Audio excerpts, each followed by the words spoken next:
Attendez. La demi-finale Barça-Inter Milan comparée au match auquel on vient d'assister ce soir, croyez-moi, ça n'a absolument rien à voir. Et vraiment, ça n'a absolument rien à voir. Barça-Inter, c'était la bande-annonce, et ça là, c'était le film. Et le pire dans tout ça, c'est que le film, il est pas complet. Là, ce soir, on a vu seulement la première partie, et la semaine prochaine, on aura le droit à la seconde.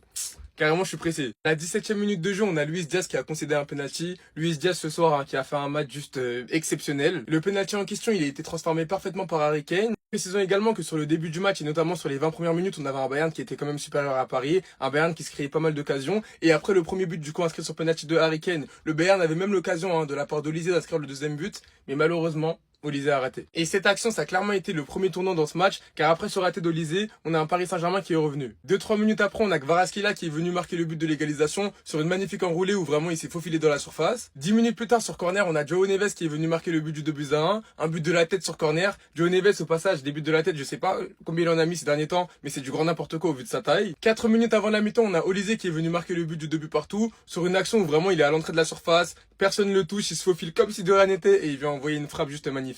Sur la dernière action, juste avant la mi-temps, il y a eu ce fait de jeu, sur une action où Dembélé a voulu centrer, on a Davis qui touche le ballon de la main, et on a l'arbitre qui accorde le penalty. Le penalty en question, il n'a pas été accordé directement, la VAR a d'abord appelé l'arbitre pour qu'il puisse revisionner les images, et derrière il l'a accordé, même si quand on regarde l'action, on a quand même le ballon qui touche d'abord le corps de Davis, et ensuite sa main. Vous me direz dans les commentaires si selon vous il y a main ou pas.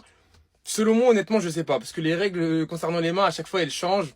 On comprend rien. Et le penalty en question, il a été transformé parfaitement par Ousmane Dembélé. Et au retour des vestiaires, Paris a déroulé, avec Varane qui s'est offert un doublé pour le 4-2. 2-3 minutes plus tard, Dembélé est même venu marquer le but du 5-2. Et à ce moment-là, on croyait tous que c'était terminé. Mais finalement, pas du tout. On a le Bayern qui est venu marquer sur un coup de pied arrêté le but du 5-3. Et ensuite, on a eu cette magnifique action de Luis Diaz. Vraiment, c'est une action de classe mondiale.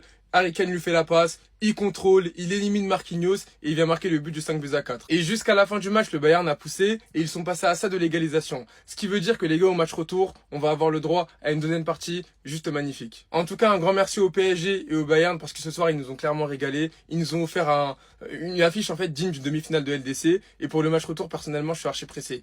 N'hésitez pas à me donner vos avis dans les commentaires, histoire de savoir ce que vous en pensez. Et moi, je lirai tout ça.